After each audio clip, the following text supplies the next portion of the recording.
우와, 작업실이네요. 많은 작품들이 걸려있고, 세상에 이게 다 붓이에요? 왠지 이 붓은 서예를 할 때 쓰는 붓 같은데요. 와, 이 정각 작품들이 굉장히 많아요. 여기도 보면은 또 한글로 가득 채운 작품들도 있습니다. 오늘 궁금한 글의 주인공이 어떤 분인지 더욱 궁금해지시죠? 이렇게 서예와 정각을 통해서 예술로 승화시키는 분이 오늘의 주인공입니다. 오늘의 주인공 만나러 바로 가보실게요. 오늘 궁금한 글의 주인공은 서예와 정각을 통해 한글의 아름다움을 세상에 전파하고 계시는 김정민 작가님과 함께합니다. 안녕하세요, 작가님. 안녕하세요. 우선 시청자 여러분에게 인사 말씀 좀 부탁드릴게요. 안녕하세요. 저는 정각을 하고 훈민정 언어권을 새롭게 꽃피우고 있는 김정민이라고 합니다. 근데 작가님 만나 뵙게 돼서 너무나도 영광입니다. 이 작가님의 보물들 하나씩 꺼내면서 그 보물에 관한 이야기를 들어볼 텐데 준비가 되셨을까요? 아, 네, 됐습니다. 자, 그러면 첫 번째 보물부터 꺼내보도록 하겠습니다. 자, 첫 번째 보물은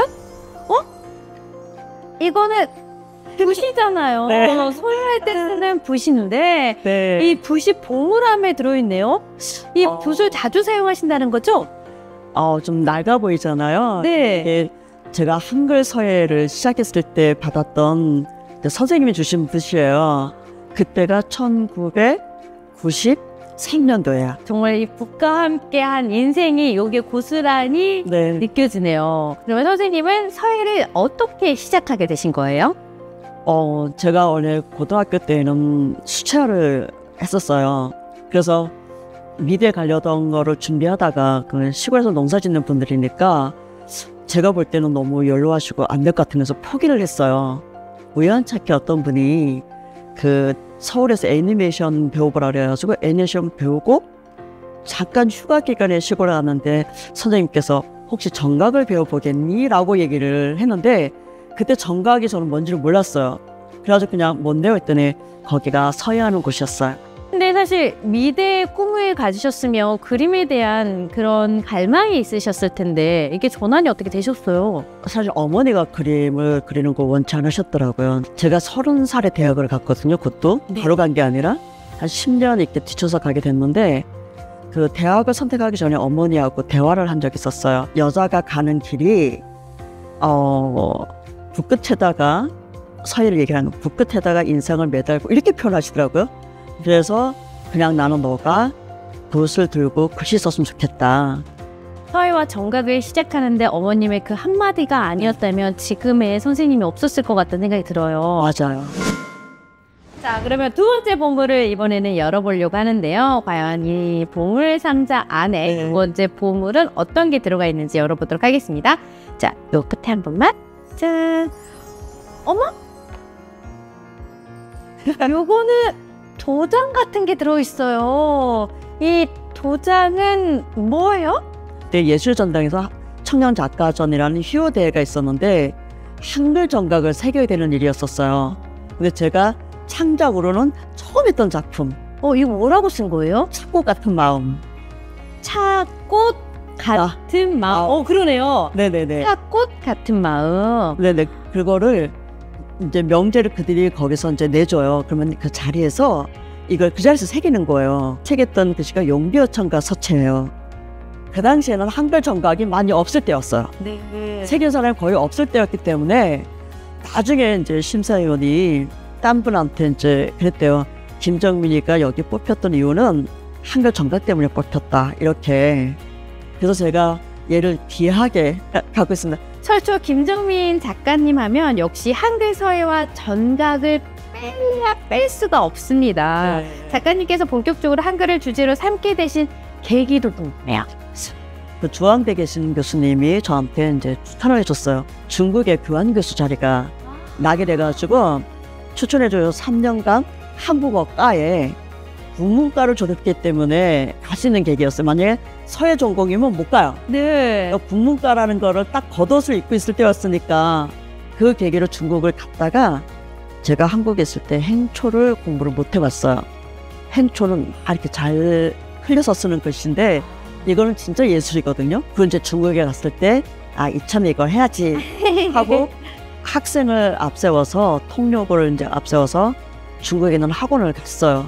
학원에 갔는데 꼬마이들이 막 글씨 쓰겠는데 물어보니까 초등학교 3학년이라는 아이가 초서를 뭐 시켰어요? 예, 저 깜짝 놀랐잖아요. 우와. 나는 지금 이 나이에 내가 한글을 저렇게 쓸 수 있는가라고 생각하게 된 거예요. 한국에 들어와서 2014년부터 다시 이제 어떤 계기로 이제 작업을 하기 시작하면서부터 조금씩 한글로 돌리기 시작했어요. 그래서 한글 정각을 주로 새기고 한글을 쓰기 시작하고 그다음에 워낙에 궁체랑 판본체 이렇게 쓰는 사람들이 너무 많아요. 네. 그래서 저는 서체적인 거를 다시 살펴봐야 되겠다 해서 서체적인 관심을 많이 갖고 있었죠. 어떻게 보면 이 길을 걸어오는데 중국 가셨던 게 단단하게 만들어진 계기가 되었네요. 저를 아마 정체성을 회복할 수 있는 기회가 됐던 것 같아요. 훈민정음 속에 보면 배려와 쉬움, 정신이 있잖아요. 네네. 어떻게 이걸 구체적으로 작품화해서 구현을 해야겠다라고 해서 표현을 하신 거예요? 그게 저를 설레게 만들었고요. 네. 그걸 깨달았을 때 환희였어. 환희. 세종대왕이 하신 말씀 어제 보면 도금을 있는 부분에 한자어에 한글을 빼고 나면 나머지 글자가 108자가 되더라고요. 한자로는 54글자예요. 백성들의 언어가 통하지 않아서 겪는 힘든 괴로움을 고통 이런 걸 풀어주고자 해가지고 이 한글을 이제 창제했다는 말을 하면서 백성들의 그런 거를 해주려고 해서 108자로 이거를 이제 풀이를 한글로 이제 바꾸자 이렇게 아마 하셨나 봐요. 우리가 108배, 108배 마냥. 네, 그런 것처럼. 같은. 네네네. 그러니까 얼마나 깊은 배려가 네. 백성들하고 이제 이렇게 교감하게 교화 이렇게 하기 위해서 풀었으면서 쉽게 대중들한테 접근될 수 있게끔 서체도 좀 바뀌었거든요. 이 자기 속내를 다 끌어낼 이 바깥에 내려올 수 있게끔 언어를 쉽게 접하게끔 이렇게 배려해 주신 게 여기 보이시죠? 이 꽃핀 거. 네. 그 세종의 마음이 이르셔지 않았을까. 그래서 지금 보이는 이 작품이 약간 마치 꽃이 피는 듯. 네, 맞습니다. 그거를 작품을 만드셨군요. 네네네. 한글을 이렇게 해놨다는 거에 다들 너무 좋아하셨어요. 이때부터 계속 이제 한글을 선물이다 생각하시고 네, 많은 분들에게 알리는 작업을 하셨던 거네요. 작가님은 한글 서예와 정각의 현대적인 감각을 좀 더해오셨잖아요. 사실 이건 쉬운 일이 아니에요. 전통과 현대를 어떻게 어우르는 작업을 했는지가 궁금해요. 저뿐만 아니라 많은 사람들이 아마 그 고민을 많이 할 것 같은데 이건 누가 봐도 이 작품 전에는 전부 다 이제 고전적인 거잖아요. 네. 처음에 이제 글자를 그대로 이렇게 붙였거든요. 그대로 붙였는데 누가 지나가면서 조금 변화가 필요하지 않겠냐. 뭔 변화를 주지? 내가 무슨 수로 변화를 주지? 고뇌하게 되네요. 고뇌하게 되죠. 네. 근데 정작 창작은 거기서 안 나오더라고요. 어디서 나와요? 아주 생뚱맞게 평상시에 늘 뭔가 고민하고 있던 덩어리가 한순간에 팍 터지더라고요. 이렇게. 왜냐면 이 한글 작품 이 꽃 피운 것도 아까 그 108이라는 것에 대해서 네. 그것도 개인전 20일 정도 남겨놓고 그게 생각이 났던 거예요. 네. 한 7일 동안 완성될 때까지 한 하루에 한 2-3시간 잤나요? 한 7번 정도 칠하면 그때 온전하게 저렇게 원래 제가 저 색인가 봐 이런 느낌 나오는 게 7번인데요. 그러면 이 여기가 아주 난장판이 돼요. 또 예술인은 다르네요. 순간 몰입도가 정말 대단하다는 생각이 들어요. 네. 정말 저도 깜짝 놀랐어요. 전통이 그냥 사그라지고 묻혀질 수도 있는데 우리 현대인들이 잘 적응할 수 있고 공감할 수 있도록 또 재창작을 해주시니까 저희가 받아들이기가 너무 쉬워지는 것 같아요. 그렇죠. 진짜 최고. 자, 다양한 옛 한글 서체를 기반으로 전각을 현대적으로 표현해 오셨잖아요. 특별히 애착을 갖고 있는 서체가 있으신가요? 당연히 있죠. 그거 없으면 안 됐죠. 여기 있는 이거 언해원체거든요. 제가 지금 사용하고 있는 거는 서강대 본이라고 얘기도 하기도 해요. 세종대왕께서 만들었던 훈민정음 해례본이 있어요. 네. 그 글씨는 선생님들도 아시겠지만 가로, 세로, 직선이에요. 네. 가로, 세로, 직선, 원, 그 다음에 사선, 이게 정확하게 지켜주는 똑같은 글귀로 그 뒤로 나온 글씨체도 그 형태에서 많이 벗어나지 않는데 이 글씨체는 좀 보시다시피 가로, 세로가 아니라 진짜 붓글씨 쓴 것처럼 글씨가 형태가 돼 있어요. 조형적인 것이 앞전에 그 언어를 창제하려고 했던 그때에 비해서 뒤로 갈수록 대중화가 되면서 사람들이 쓰고 읽고 하기 수월하게끔 점점 변화가 된 건데 딱 우리가 손으로 쓴 글씨라고 생각하기 정도가 될 수 있게끔 사회적인 요소가 많거든요. 당연히 저의 애착, 으뜸 사랑 언해본입니다. 모든 작품이 소중하시겠지만 특별히 더 애착이 가고 소중한 작품이 있으실 것 같아요. 네, 있습니다. 두 작품이 있어요. 하나는 다시 작가의 길을 걷게 해준 작품. 네. 또 한 작품은 서의 길을 이제 확실하게 가게끔 마음을 잡아줬다 할까요? 그래서 하나는 2014년도에 했던 천마라는 작품이에요. 제가 2014년도에 이 작업을 한 이유가 세월호가 터졌던 해였었어요. 사람들의 마음을 위로할 수 있는 작품을 해보고 싶다라는 생각을 하게 됐는데 천마라고 말했던 거기에 나오는 말이 신마부라는 부적이에요. 이 세상에 이 어려운 세상을 구해줄 수 있는 누가 지도자가 나타나서 우리를 좀 인간답게 사람답게 살 수 있게끔 도와달라는 그 의미로 만들어진 부적이 그 신마부라고 하더라고요. 그거를 이제 딱 제가 먼저 보고 그 말의 형상을 벽호에다가 옮겼어요. 옮겨가지고 전부 다 그 간절한 마음, 기도 같은 마음을 돌로 정각을 일일이 다 찍었어요. 3박 4일 찍었어요.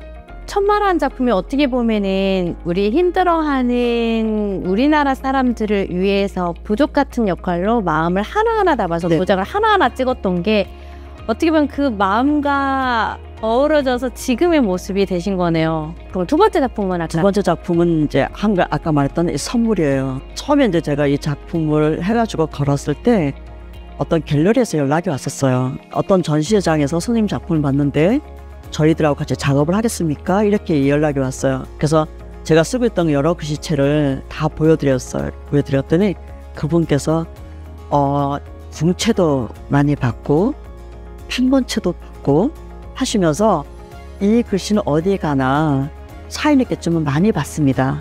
근데 이 글씨는 자기가 잘 못 봤다는 거예요. 그게 이제 언어본체였어요. 그러면서 선생님께서 이 글씨로 뭐든지 회화적인 느낌 나게끔 작업을 해주시면 자기네 같이 가겠대요. 자기네가 외국에도 알고 중앙 외국에서도 한국어에 대한 관심도 많고 한글에 대한 관심이 많기 때문에 제가 이 글씨만 갖고 작업을 해주면 자기네가 들고 다니겠다는 거예요. 외국의 전시회에. 그러더니 2020년도인가 21년도인가 이 사람들이 제 한글 작품 가지고 진짜 외국에서 스위스 출입자트 페어인가 거기를 가지고 내 작품을 갔는데 거기가 진짜 아무렇지도 않은 너무 평범한 작품인데 한글이라는 이로 두 개를 팔은 거예요. 우와. 자연의 흐름 그 변화 속에서 영혼에 변치 않는 어떤 생명력이 있는 것들을 갖다가 적용을 해서 표현을 했는데 우리 한글이 그런 거예요. 이거는 중국인들한테 진짜 선물. 세종대왕이 어떻게 그 당시에 그러니까요. 이렇게 대단한 이 물꼬를 터줘가지고 전 세계로 흐르고 있잖아요. 맞아요, 맞아요. 그래서 이 선물이라는 이 작품을 또 이 선물이란 말을 딱 떠오르는 순간에 제 삶에 선물을 받은 느낌이었어요. 마지막 보물을 확인해 보도록 하겠습니다. 자, 세 번째 보물은 뭘까요? 이건 옛날 책 아니에요? 훈민정음. 훈민정음인데 얘는 뭐예요? 네, 언해본이라고 해서 훈민정음 예의화하고 어제 부분만 따로 언해놓은 부분이에요. 네, 제가 지금 주로 작업하고 있는 부분이 바로 이 부분이에요. 이제 여기 앞에 있는 부분에서 이제 예의라는 부분이 있어요. 그게 이제 이 어제 본 세종대왕이 하신 말씀하고 그다음에 문자 이제 자음 모음이 어떻게 형성됐는지 설명해 준 부분이 이만큼 이제 주어졌거든요. 네. 그 부분만 언어를 해서 이제 백성들이 이 우리나라 훈민정음을 또 빨리 배울 수 있게끔 익힐 수 있게끔 이제 요거를 이제 설명서를 해놓은 거예요. 요걸로 또 작품 활동을 많이 하시는 거죠? 이걸로 작품하는 거예요. 이렇게 앞뒤로 나오잖아요. 네. 요 앞뒤로 15장이에요. 몇만 따지면 30장이거든요. 글씨체도 배우고 막 너무 재밌어 막 써요. 중간 3분의 1쯤 가면 이제 서서히 힘들기 시작해요. 힘들죠. 어떻게 보면은 가장 사랑하는 글씨체고 가장 선생님을 시작하게 만든 글씨체네요. 네. 이 책을 제가 네. 지금 저한테 이제 보물인 이유가 네. 14년도인가 15년도인가에 네. 신촌의 헌책방? 헌책방. 네, 헌책방에 가서 네. 이거를 우연하게 사게 된 거예요. 그리고 이제 특별하게 이제 뭐 이런 연구자라든가 했을 때 이게 이제 그 당시 언어했을 때 영인본 만들었을 때 이제 몇 부 이렇게 해가지고 이제 그 연관된 사람들만 이게 이제 갖고 있는 걸로 소장하는 걸 알고 있는데 이게 진로 이렇게 나와 있는 거예요. 와. 그래가지고 그거 보는 순간에 제가 다 사가지고 왔어요. 어이구야. 다 사가지고 와서 집에도 볼 때마다 얼마나 뿌듯하겠어요. 그래서 이 책이 그래서 저한테 보물이네. 네, 아주 귀한 보물이었습니다. 전각이나 서예 작업을 하실 때 주로 어떤 우리말 문장을 주로 많이 새기세요? 혹시 고전 문학의 구조를 인용하기도 하시는 거? 많이 해요. 제 작품의 많은 부분들이 누구 작품을 만나면 송강정철 작품이 좀 있어요. 옛날 우리 고전 문학에서는. 네. 왜냐면 제가 박사를 고전 문학에서 송강정철의 한실가죠 했거든요. 그 3위인곡 보면서 이런 생각을 했어요. 송강정철은 선조라는 대상을 해서 선조대학 대상을 해서 3위인곡을 쓰고 그런 가사 문학, 뭐 심 이런 걸 썼지만 나는 내 마음속에 누구를 향해서 쓰고 있을까라는 생각을 했었어요. 선조대왕에 대한 사랑, 충정 이런 건데 저는 거기서 나는 제대로 가고 있는가, 나는 뭘 가는가, 나는 이런 깊은 마음을 얻어 품을 것인가. 고전 작품 말고 창작의 글도 쓰실 것 같은데 네네네. 혹시 기억에 남는 창작의 글이 있다면 하나만 들려주시면 안 될까요? 딱 들려드릴 수 있는 건 하나가 있는 것 같아요. 어머니한테 편지 썼던 거. 네. 그 당시에는 그 편지 썼던 이유가 어머니가 이제 사기를 당했잖아요. 그래서 이제 누워 계실 때 신방병원에 입원을 하셨어요. 네. 더 자주 가야 되는데 바쁘다는 이유로 뭐 이렇게 해서 한 달에 한 번밖에 안 가고 있더라고요. 그 마음 편지를 쓰고 그때 이제 도장을 찍은 게 저기 붓끝에 생을 매달고 어머니가 하셨던 그 말씀을 보다가 이제 정각을 새겨서 찍었어요. 지금 그 이제 남동생이 이제 보관하고 있는데 그때 제가 지금까지 제가 제 글을 써가지고 사람들하고 했을 때 그때 사람들 가장 많이 울렸던 것 같아요. 네. 근데 지금까지 제가 돌아봤을 때 저의 진짜 서예 작품은 그게 아니었을까 그런 생각을 해요. 어머니를 병원에 눕혀놓고 저는 다시 대학원을 가야 되는 상황이었거든요. 근데 그때 남동생이 저한테 이런 말을 하더라고요. 부모한테 효도하는 방법이 여러 가지가 있는데 누나 미안하지만 내가 누나 제일 쉬운 거 할게요. 엄마 모시는 거. 자기가 엄마를 모실 테니까 누나가 좀 제일 힘든 거 맡아줘요. 근데 남동생이 그러면서 저를 이렇게 밀어줬어요. 이게 저를 공부할 수 있게끔 만들어준 거였어요. 와, 그 동생분 진짜 대단하시네요. 그래서 아까 그 짧은 글이지만 네. 어머니를 눕혀놓고 자주 찾아뵈야 되는 게 제 역할인데 저는 다시 공부한다고 이렇게 말하고 있습니다.